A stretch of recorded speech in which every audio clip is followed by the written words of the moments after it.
Welcome, guys. Welcome to the first episode of Grown and Sexy with myself, Tanisha.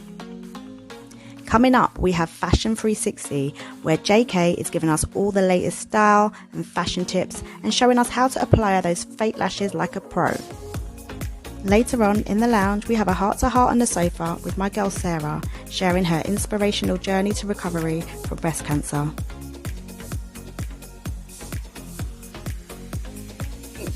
It hasn't defined me. I say this in my motto. Cancer hasn't defined me. It's rebirthed me. Keep it grown and sexy, guys, and don't forget to like, share and subscribe.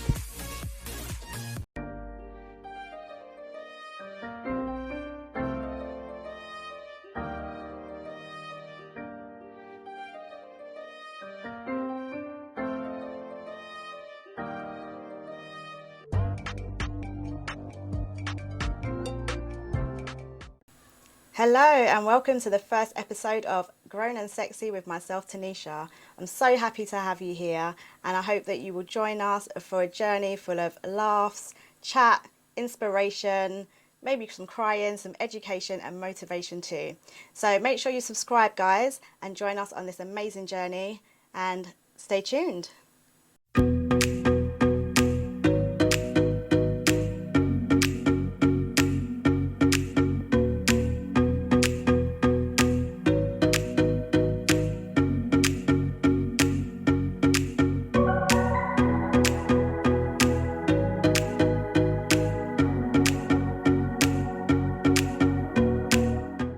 Welcome to Fashion 360, guys. Today we've got my good sis Jacady and she's going to be showing us how to put on those false lashes like a pro, because I know myself that I don't know how to put on lashes, and we all know that lashes can really be that finishing touch to any makeup look. So she's going to hit us with the tutorial and show us how it's done. Hey guys, well firstly, pick your lashes that you think are going to suit the look you're going for. Okay, and what lashes do you feel like are the good lashes to go for? Is there any that we should be staying away from? I personally don't like those big, heavy looking, flapping lashes. That's not grown or sexy. No, that's a no. That's a no-go. Okay guys, not them Spider-Man. Yeah, we're not doing that. No. But these little cutie ones, I actually got from Primark. They're from Primark? Primark. Okay. £1. £1? Or £1.50. But anyway, it was under £2. Are you hearing this? £1. And we're gonna make it look good. Right. Like most girls, when you're quickly packing, you might forget a few bits. I forgot my tweezers. Okay. So I'm gonna show you the way how to do it. So you're gonna do it without the tweezers? I am. Okay. Well, I'm gonna attempt. We're gonna try. Yeah. So get your glue. This one's from Superdrug. Superdrug. So you're out here balling on a budget, right? Yeah. That's what I do. I make it work. Give me a budget and I'll make it work. This is what I love about my sister. She always looks good, but she knows how to find like the right products and on a good budget as well. So yeah. Of course, you squeeze a bit of glue on the lash band. Make sure you get from edge to edge, because normally the corners that lift up if you ain't put enough glue at the edge. Do you know what? That's what always happens with me, and then I end up looking crazy with one just lifting up and. Oh, I've got stories. I've got stories. Have you? Mhm. We want to hear them. So this guy was like, "Oh, let's go for drinks." I was like, "Okay." So I quickly got ready, put on my lashes and everything. Fine. Go to a bar. Yeah. And he's like, "Oh, he needs to go for a cigarette." I was like, "Alright, cool, go."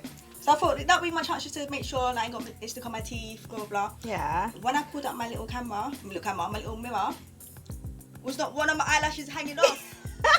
I'm looking, I was like, oh my god. And he didn't tell you? He tell me, I'm thinking like, oh wait, is she going to call He his boys didn't. back? Oh no. You're all in the group chat like, this girl's lashes is hanging off, you know. Listen, the way I was like, I didn't even bring glue. I was like, they're not going to survive. I just whipped them off.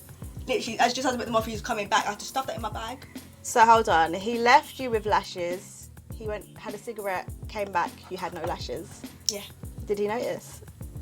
No, but I told him. I was like, because we've been having conversations. We've been conversating. You couldn't tell me what was hanging off. He was, oh, I didn't notice. It was hanging. I don't know about that. Anyway, yeah, we don't want no hanging lashes today. No.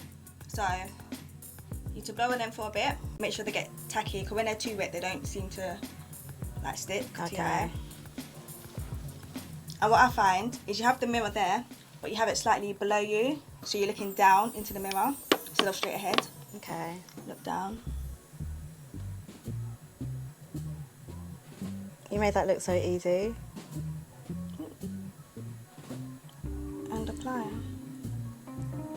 So where are you positioning it? Like what do you need to aim for? You need to aim for just above your lash line. Okay. I feel like I might have put a bit too much glue. And that's one lash down. Okay. I just love the way that our lashes just really finish off a look. I don't have any lashes on today, but I do love the look of lashes. Ta-da! Ah, Yeah. that really looks good. Thank you. Nice, glam, but not too out there look. Yeah. Yeah, not too heavy. It just brings out the makeup look. I like it. So we're going to go for the other one. So again, talk us through it. So you're going to put the glue on the lash line, Glue on the lash line. edge to edge. Edge to edge. Blow on it for a little bit. You're meant to give it about 30 seconds before you do attach it to your eye.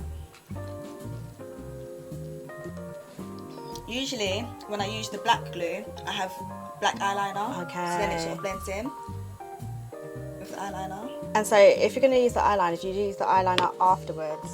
I do my eyeliner before. Oh. And then obviously, if I've got black glue, if I've messed up a bit, it's okay because I've got the eyeliner already there. Okay. But again, in a flat, I forgot my liquid eyeliner.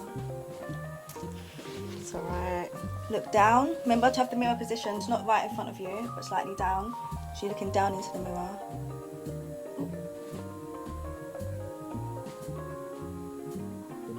Nice. Apply.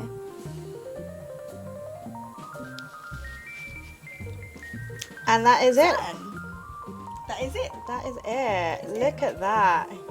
We just get a close up here. Yes. Show them the look. And how long does it take to dry? Like, do you need to give it a little bit of a Yeah, a bit of a fanning. fan for drying time? Yeah. And then You are good to go. good to go. Perfect. Thanks, Jay. So, do you have any other tips for us in Fashion 360 today? I do. When you're doing your eyebrows, girls, please remember to use that. You know the end of like the eyebrow brush, where it's got like the. Oh, the like, yeah. The, Yes, I don't. What do we call that? The I don't like know. wand or Yeah. something? It's like, it looks like a mascara wand, right? Yes. Yeah. Yes. Okay. Use that and brush out your Blend, eyebrows. baby, blend. Please, because some of them are looking real solid. So we want to go for that natural type look. Yes. I mean, Brush unless it out. unless that's what you like, then that's what Yeah, you like. exactly. But No, yeah, no judgment. so that's it. Use the wand, brush out those eyebrows. Yeah. Okay. Anything else before we go? You gave me a tip earlier. Foundation. There's something about foundation you gave me earlier. Dab. Yes. Dab. Dab. So I learnt this trick and it's such a better technique than using the brush and stroking. So you put the foundation on the brush and you dab. Dab, dab, dab. Better coverage and just looks a lot more flawless than you see in brush strokes. Dab. Okay. Dab it. Dab. Okay, thank you, Jay, and hopefully you'll be back again to give us some more tips because you know I love makeup, I love looking good, but I'm not gonna lie, it's not really my forte. So this is why I have my good sis here to come and bring the vibes with the makeup and make us look flawless. So yeah, thanks, Jay, and we'll see you next time on Fashion 360. Thank you.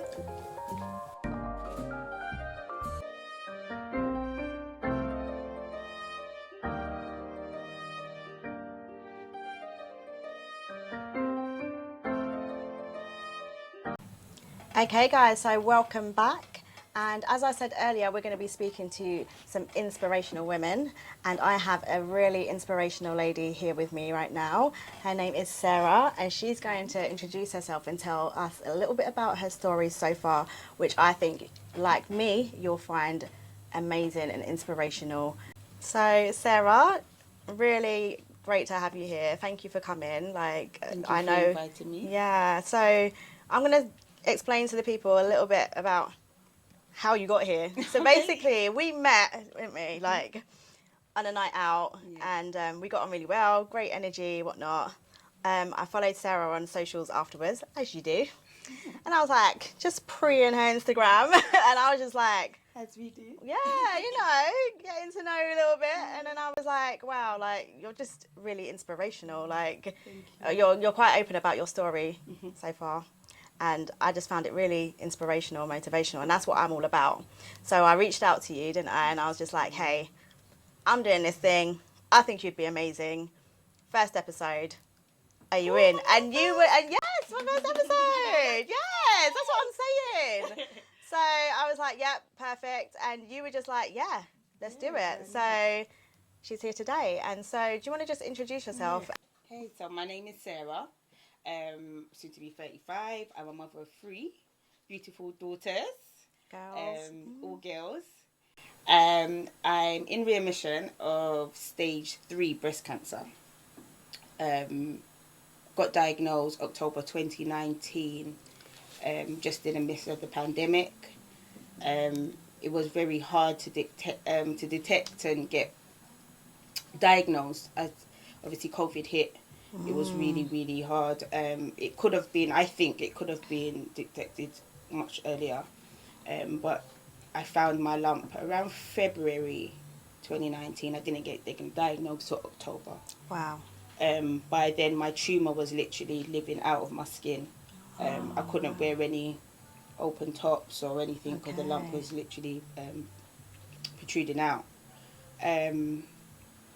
Fast forward that, I had literally got diagnosed and I had like 10 days before starting my first chemo. Really? So I had no time to even digest it. Yeah, to process that information. It was literally like, okay, I'll be told this is going to start. Go. I had to leave the hospital and just make plans for the kids and plans on how my new life is going to run because I had 10 days to do it. It's been a bit of a blur. I didn't really have that much time. In a way, it was good. Yeah, because maybe you don't have much time to think. I would have lost it much more. I would have kept a more positive outlook on the whole thing. But yeah, it's been quite a blur for the past 18 months. But I've had no choice but to stay very positive. Just to keep moving. And keep moving. And I didn't make it affect me physically or emotionally, mentally, in a way, than it does now, I should say. Right, okay. Yeah. So I just want to go back to this kind of like the pandemic thing, because obviously I know during the pandemic and whatnot, it's so hard to even see a doctor. It's like everything shut down as if nothing else existed. So what was your experience in sort of like, obviously you found the lump and then trying to get a doctor's appointment or trying to get seen and whatnot. What was your experience with that and how did you go about that? It was really scary because everything was like, call your GP, if it's not COVID, the phone's down. Exactly. You call 111, it's not COVID, the phone's down. I literally had to wait. I just had to wait until probably about, let's say I called the GP around February. I didn't get an appointment till about March, May. Wow. And at this point, had you explained to them what it was? Oh, it just might be a cyst, or do you know these things are getting common at the moment. Don't worry, you're gonna get an appointment. And then it was literally like I had to get quite demanding on the phone. I was gonna say, did you feel like you had to almost fight to be definitely seen and to be taken seriously? If I didn't put my foot down and didn't demand things throughout the whole process, even having biopsies and everything, I don't think I would be here. Talking about it now is why I'm so open about it. I don't know how to explain what to do, what not to do, and things like that. But literally have an awareness of understanding your body, putting your foot down, and knowing you can't only take a doctor's approach. Exactly. Doctors are very different. Yeah. Now, and I think a lot of the time, it's very easy to get fobbed off. It's very easy to kind of say, oh, okay, just, you know, it's probably just this, it's probably just that. But I think it's really important for us as women, and I think especially as black women, actually, to be empowered to speak up and say, I know my body and I want this done, or I want, you know, I want an MRI, or I want this scan, or I want this test, because I think it's very easy to get fobbed off, and I just think and you start to lose your voice, you start to lose yourself, you then begin to feel like you're not even worthy, like you didn't realise that you're just literally a number in a system. So you have to actually make your voice be heard with all type of medical conditions, especially as women. If you feel like your body doesn't feel right and what you're used to, definitely check it out. You have to speak up, and don't always read Google. Oh my god. I'm not gonna lie. I'm not gonna lie. Self-diagnose. We can do that. I believe reading Google, but do not take everything. Yeah. But I get that. I guess there's a certain amount of research, because I think I've even been to doctors before when I'm like, well, actually, I think it could be this. I've been reading about this and it could be this. But I also understand that you can freak yourself out and you'll be like, oh my god. Well, it's big as well, because one of my, I had like one of the bad days and I went to see my oncologist and stuff, and I'm asking her questions because she was going to put me on new medication and treatment stuff, hormonal. Right. So once I started asking questions about, okay, would it work with me being melanated? Would it work with me, you know, with my different blood cells and my genetics and stuff like that? And when she went to the computer, the same Google that we talk about. Yeah. That freaked me the hell out. I was like, didn't you go uni? Like, you had practice. Why are you just reading off the computer? Yeah. And she's like, calm down. I'm like, you're not making me feel calm. Yeah, exactly. Because you told me not to look at Google, and now you're going at Google diagnosing me. You're looking at Google too. You're looking at the same Google I'm looking at. So we look at Google together. So it's quite scary. But no, definitely, you have to put your foot down. I do believe all women should take much more time for themselves to be in tune with your body, to know when it's not moving or manoeuvring how it should be. Again, I'm a big advocate for that, because I think sometimes we're so busy, rushing around doing this, that we're not actually taking the time to be in tune with our bodies and say, how do I feel? How am I feeling? Is this right? Did I have this last time? Did I not have this? Do you know what I mean? Because it's important. It's so important. Really, really important. And if that was quite of a hard task to do as well. Like, for once, being a mother, you just literally subconsciously put yourself last. And I had to detach myself from that and the kids to put myself first. Of course. That was really hard. Of course. And the thing is, like, at the end of the day, your kids rely on you. So you have to be okay first. Do you know what I mean? Yeah. You have to be okay first. So you have to put yourself first in order to provide for them and to do what you do. And I didn't realise how much me just doing, how much of my community, my surroundings depended on me just doing. So once my yes turns into no, and once I cannot do and it has to wait, I didn't realise I was actually, my whole life was accessible to everybody else and not to me. So it's nice I kind of to get myself a little bit alone, as much as I've got to learn myself again. But yeah, I'm liking the new me. I love it. Okay. So you said you had to go into treatment very quickly after diagnosis. So you got diagnosed. What was your first sort of, the first things you did, the first thoughts that you're like, right, I need to do this, or need to talk to whoever? Yeah. During taking all my biopsies and tests and stuff, they wasn't saying anything. That was the nerve-wracking part of it, because everything goes through your head that time. Yeah. Especially with breast cancer and stuff like that. So these thoughts was in my head, but my tumour didn't give me any pain. It didn't make my body react to anything different. It was literally just a lump. Just a lump. It didn't affect me in any way. So that kind of didn't make it so scary, but your mind still plays games. When it got to the last of my biopsies, I got sent to a radiology department to have a scan. You put the dye and stuff like that, and that's when I thought, that's when you're starting to think, like, I'm in a radiology, you're putting two and two together. So I just thought, okay, it could be something on the borderlines of that, but let's hope it can just be scooped and be done, or maybe it is a cyst, they're just double checking. When I got back into the hospital and they showed me to the room, it was like a bereavement type of room. It was like, oh God, and then And were you on your own? No, I was with a family friend. I didn't really go into it. It was a bit. I wasn't scared. I was more like just wanted to hurry up and wanted to know what. It's been so much months now. Just let me know what's going on. Once I saw the lady put the tissue on the table, I was just like, "Tell me what it is." Okay. And then she was like, "Okay." I was just like, "Please do not fraff around. Yeah, just tell me what it is." Yeah, with the band-aid off, just tell me. And then she said, "Okay, you have this, the stage 3-4 hair growth. It's a very complicated thing to explain." Okay. It's a breast cancer that's common now, but it's very hard to explain because it affects everybody differently, and the treatments is done very different. Mine is literally just designed for me. Right. Okay. So it's not going to affect everyone in the same way. They're not going to have the same kind of symptoms. So my one's like other ladies I speak to, if I'm on the chemo ward and stuff, their treatments was done a complete different rotation to me.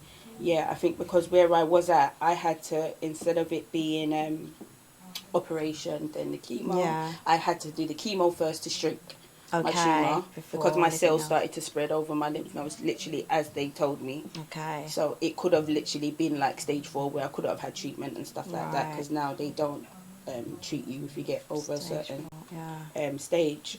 So yeah, it was, I had to do my 8 rounds of the heavy, horrible chemo first, then the operation, then 20 days of radiation, and then another 20 rounds of treatment. So that's pretty intense, right? Yeah. That 18 months really of being in the hospital every 2 weeks without fail. Wow. And how did it affect you, like, physically? Like, because I know chemo can be very draining and just very.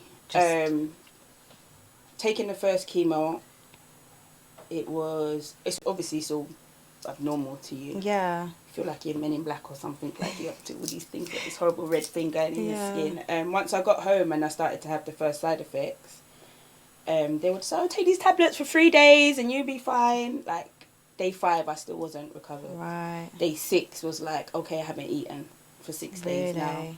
Day 7, my bones, it started to really seep in, and it was like, that was really scary.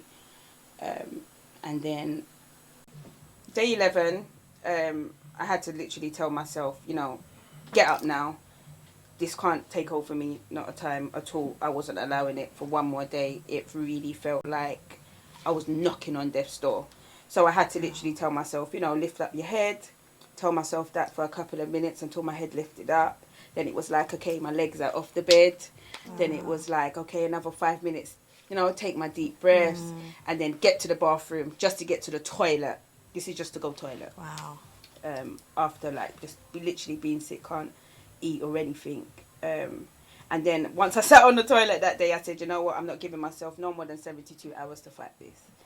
So I recuperated, but by then, my stomach was shrunk to nothing. Okay. So I had to literally, my mum had to cook me food of literally just vegetables. Yeah.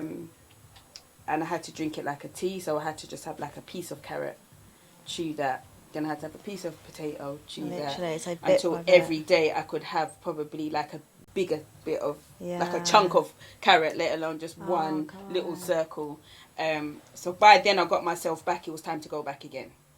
Okay. Because it's every 14 days. So it was time to go back again. I went through it again. This time I know, okay, in the next 3 hours it's going to kick in. I set my front room up so I know when I get back from hospital what it's going to be. Not have the kids around as well, so they didn't see it firsthand. They didn't get to witness any of my side effects until later down. Okay. I didn't allow that. So did you tell your girls from the beginning? No, I just told them I wasn't well. I'm going to have to go to hospital, and I didn't really explain it to them as such. But once I got into it, Macmillan and stuff gave me books and stuff so I can go home and read to them. So like my youngest one, she doesn't know exactly what it is, but she would say like, your bad tip. Have I hurt your bad tip, Mama? Are you okay? Or whatever. But my middle girl, she's understanding what it is now. And then my eldest, she's 16, so she has a better understanding. She had a much more better understanding. She's literally been, I think it does affect her, but she knows that I'm a bit of a strong character, so she's kind of built that as well to be like, come on, Mum, let's like get up now, get dressed, you know. do whatever. Oh, that's amazing. Yeah. Yeah. It's been up and down, having to do, because even though they're young, they're still ladies. So all ladies and fire signs in one house is very much, you know. Yeah, we know about that. Yeah. We know about that. But yeah, so after them 8 rounds, I just made sure by the time I got home, day 1, allowed it to do whatever it was doing. By day 3, it was like, no, I'm getting up. So I had to find something to do. Yeah. Maybe it was just walk in my garden, or try and get up and make myself my tea, or try and get to the bath. As much as I pushed myself, and my family's like, no, you can't, because you push yourself and then you start really pushing yourself, but then you get in the bath and you can't get out. So you have to call someone, and they physically have to pick you up out of the bath. So it was good I had my partner there to help me do that as well. So I had like my mum making sure my food and everything was done. My partner was always there making sure the kids were okay. That's good. And to help me as well physically.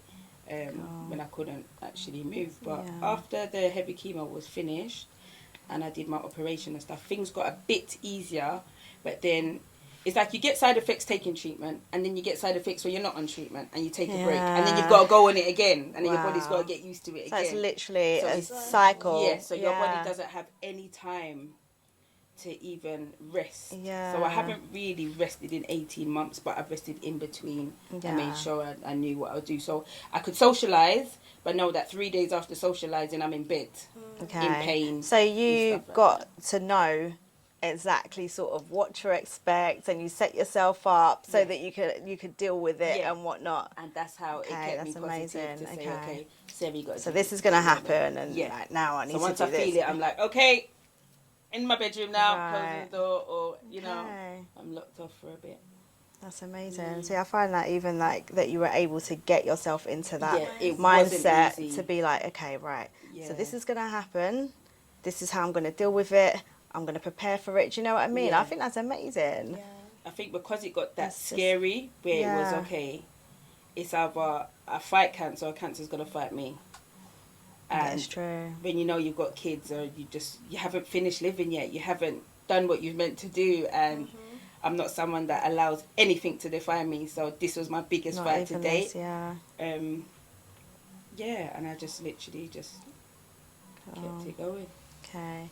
And what about like everyone around you? Like how did they deal with it? And were they kind of Ooh. Okay. Because obviously you found your way of dealing with it. You've managed to kind of like develop that mindset where you're like, right, this is not going to beat me, whatever. But obviously I know that not everyone deals with things in the same way. So, yeah, I'm interested to know, how did other people deal with it around you, and how did you deal with them, with how they dealt with things? I think that's what got me to the stage here of being able to talk as well. Okay. Never in a million years I thought I'd be in a situation that low and had to see that we're living in a world that's very selfish at the moment. Okay. I didn't want to think that I had to explain certain things. Okay. I didn't think I will have to address some things. Like certain situations occurred where I felt like if I was being a bad person previous to my diagnosis, I should have known that. I shouldn't been told while I'm in my vulnerable situation. Right. Because then I don't know how to then emotionally be there for you. I'm not there for myself. Yeah.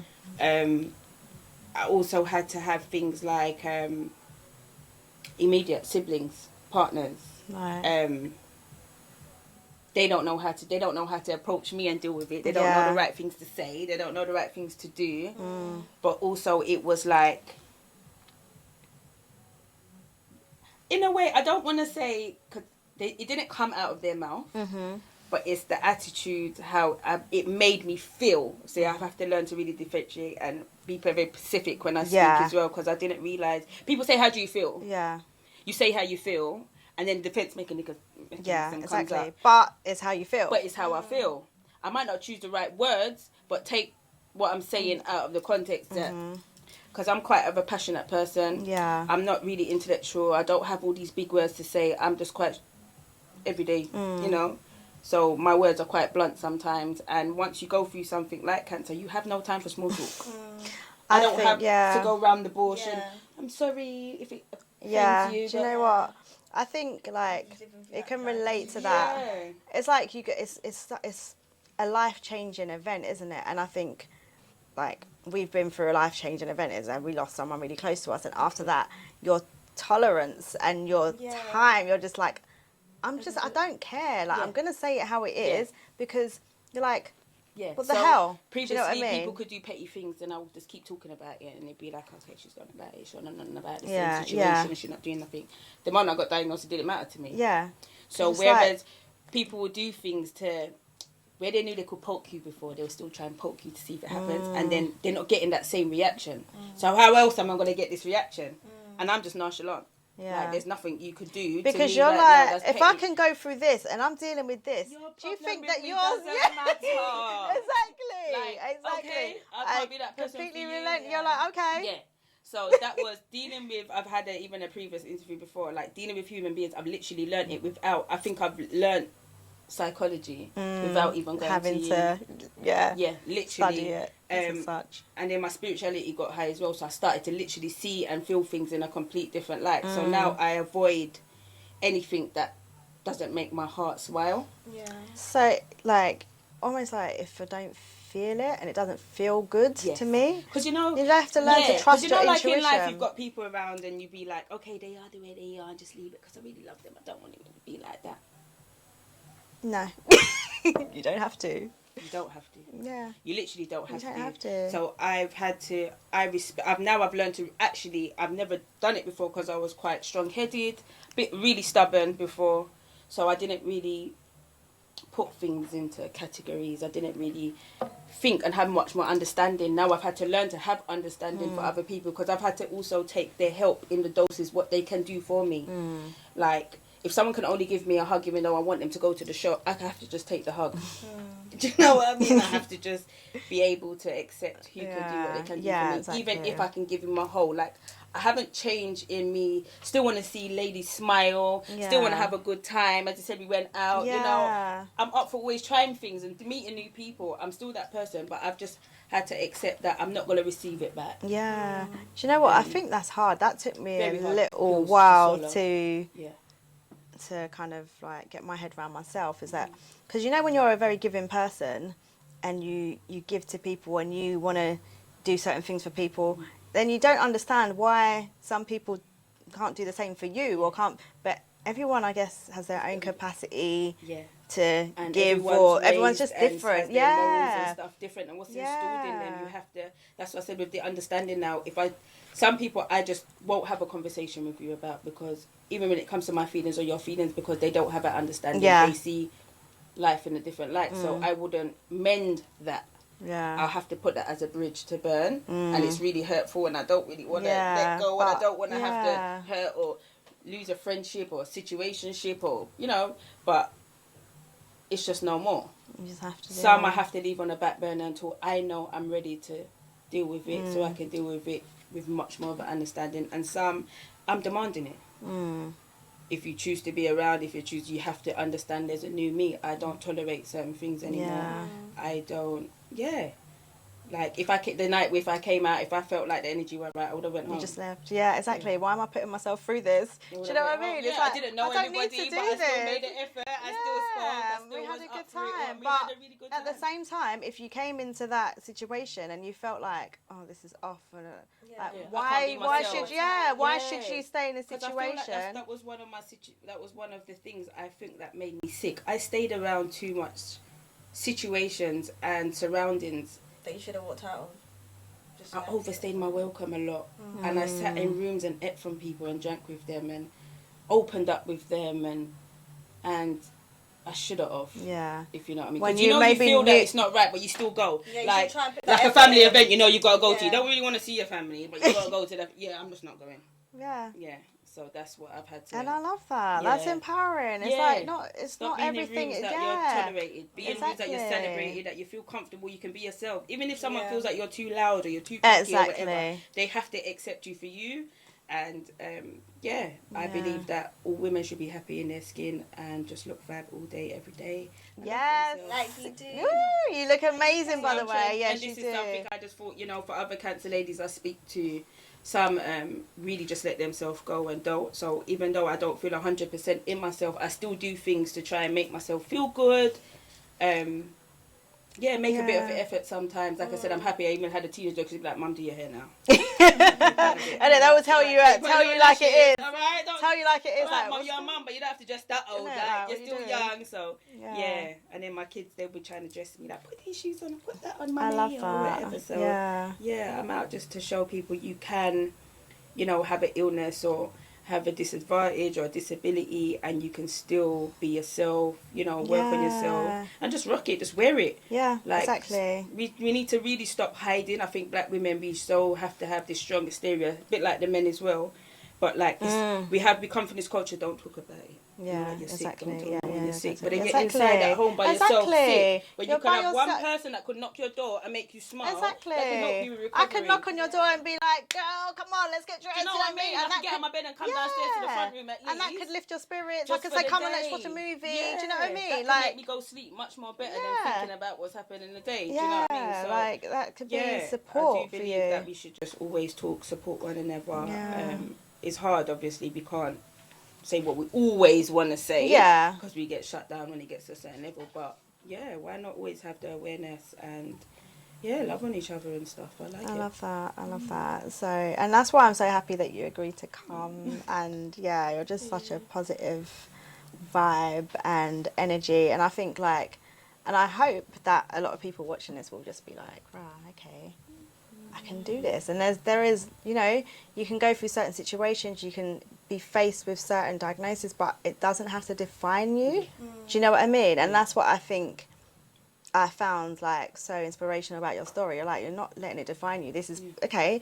You're dealing with this. It's a part of you. Yeah, exactly. It's part of my story, but this isn't.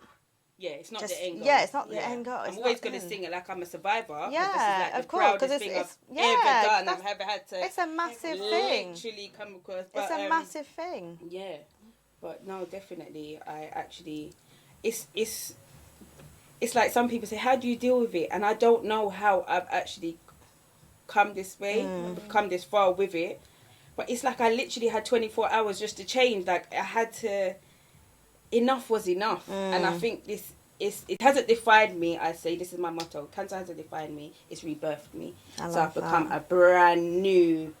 Like I've got new skin, I've got new hair, I've got new nails. I literally lost everything. Yeah. You see me? I didn't even have an eyelash. I didn't have a fingernail. I didn't have a toe. I didn't have nothing. There was times I was literally E.T. at home, like nothing, right? And then I think me staying happy, changing things like what I've eaten, because I haven't really changed my diet, but I've swapped things, so my ingredients have changed. Yeah, of course. I know when to eat, when not to eat, when to fast, when not to fast. And again, that comes, I guess, to being in tune with your body and what your body needs. So that's why I said it's great. important that we take time out, even if it's one day, like 3 hours, one day a week, where you can just literally sit down and meditate and be in tune with your body. You'd be so surprised how even if you was heavy on your monthlies, it could literally change by being in tune with yourself, because then you know when to take your stuff. Exactly. You know when to flush yourself out. You know when to fast. You know when to do whatever. So if I have red meat, I know I could eat loads of red meat and not feel so, because I know that, okay, by the weekend I can fast for a day or two. Okay. Do you know what I mean? And then have fish or just have salad or have things like that. There's days where you just don't want to eat at all, because that's how it makes you. But then you can just have fruit. Yeah. So. Amazing. God. So you talked about it being a rebirth. So I want to know what's next for Sarah. Like, what is your... Okay. Finding out how to navigate and how to help other women. Okay. I don't want it to be only with cancer. I want it just to be with everyday things. So I'm working much more on women empowerment. I love that. Yeah. I'm teaching myself about motivational speaking. I've been in therapy as well. Very important, people. I think therapy, if you get the right therapist who knows about your culture, knows about where you're Yeah, coming from. that's knows important. It's a very important because I was offered therapy. I had a few therapy, but it didn't resonate with me because I think that's it was important. very condescending. Yeah. Otherwise, you're going to sit there and you're not going to feel comfortable, and you're not. Do you know what I mean? Yeah. And therapy needs to be a place where you feel like you can be open. It's Mhm. supposed to be a safe space, Yeah. right? I had a therapist and it yeah. was just literally like, if you're not killing yourself, then, oh, okay, so you're all right. I'm going to sign you off because you don't, you know. Yeah. And I was like, I've got so much more to talk Yeah. about, so much more healing, so much things I didn't realise that I Yeah. had in-depth suppressing that I want to talk about. But now I've got a really good therapist. Right. He's made me understand, and now he's like, you're like a therapist without being a therapist. Yeah. It seems weird that you are asking for therapy when your mind is actually where it should be. So he's been encouraging me to speak about it. So to pass that on to other women, people. Yeah. So I'm trying to get my confidence to get back onto the, my socials and show more, be more in depth. But yeah, this is just the real. I'm gonna have my fingers in a few pies, but I'm just testing and learning new me as well. Yeah, of course. Because I just, now treatment's finished. My mentals have been up and down as a roller coaster because I was dependent on treatment a bit, you know. So that. is it like a little bit like, obviously you said everything went so fast, you haven't really got time to process it, so you just go. Yeah. And then it gets to a point you're like, oh my God. Treatment. Oh so my God. Everything's on me now. Yeah, what I eat, like how what... I brush my, literally all my practices has to go in full play Yeah. now. There's no more like dilly-dallying or wait till next week or whatever, and the pressure is really on. And now my body's releasing the treatment of having. I'm going through different things, so my body would move. It's scary because like I probably were used to my bones hurting before. Right. Now it's not hurting, it's twitching. So now I'm thinking, okay, is it something whole else? Different is it coming back? process. Whatever, whatnot. So yeah, that's why I've decided to have much more therapy just to keep myself balanced. And try and stay in tune still as well. Amazing. So yeah, I'm just working on myself until I'm ready and have the full confidence to actually show everyone. I have been always documenting and stuff throughout my journey, but I haven't got it together. I think at first I was rushing to show everyone, because I was staying in a positive mind and to take my mind off it as my defense mechanism. I was just like putting things up, and I didn't realize I didn't heal from it yet. So I had to, every time I went to do something, one small thing happened and I took 10 steps back, and then you realise maybe I'm not quite ready. So maybe everything I I was take trying, it back I was a like, bit. it's not working, but it's like, I think it was God just saying, take a seat Take back. time. Sometimes. Work on yourself, get yourself right. So once the door opens and you do it, you're ready. There's nothing. So I've really taken really times out of myself. I quote a lot, I journal a lot, do my therapy. I still have chemo fog brain, so information intake is hard for me. Okay. I can't take courses and stuff yet until I kind of charge my mind into reading a lot and messaging and stuff like that. So, but yeah, I'm getting there. Okay, I ain't giving up. It's amazing. Of course, no. Yeah, it's amazing to me that you're saying like till I get my full confidence. Obviously, that's personal, and but for me, like you just seem like just this ray of confidence and like inspirational, and I'm just like, oh my God. So it's amazing for me to hear you say that. But wish you like all the best on your journey, and I do think that like you're gonna help a lot of people, not just people that have been through necessarily cancer and whatnot, but I think just like your story, your mindset, your positivity and your strength is going to help a lot of people. And hopefully, I think that's my new goal, my new purpose. That's a good purpose, man. That's a purpose, isn't it? That is a purpose. That's a big purpose. Yeah. Hopefully we'll be on taking little girl tribe holidays. Yes, that's the next thing. That's the next thing. That's something that I'm all about. Stuff like that. That is. Do you know what? That's one thing on my bucket list. Is I've always wanted to like host like women retreats. So you just go, you heal, you meditate, you eat good food, you do fitness, we'll talk all of that. Yeah. Okay, so thank you, Sarah. Thank you for inviting me. So much. Hopefully I can come again. Yeah, you're welcome. You'll be back, 100%. So I think this is a good time to make a toast. Definitely. What should we toast to, Jay? Being strong.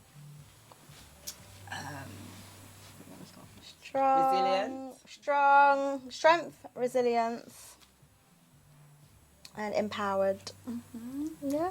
And rebirth. Yeah, rebirth. Okay. Cheers, guys. So thank you guys for watching. We hope you really enjoyed and was inspired by that talk there. And don't forget to check out Fitness with Tanisha and get into the workout routines that I have created just for you. See you next time.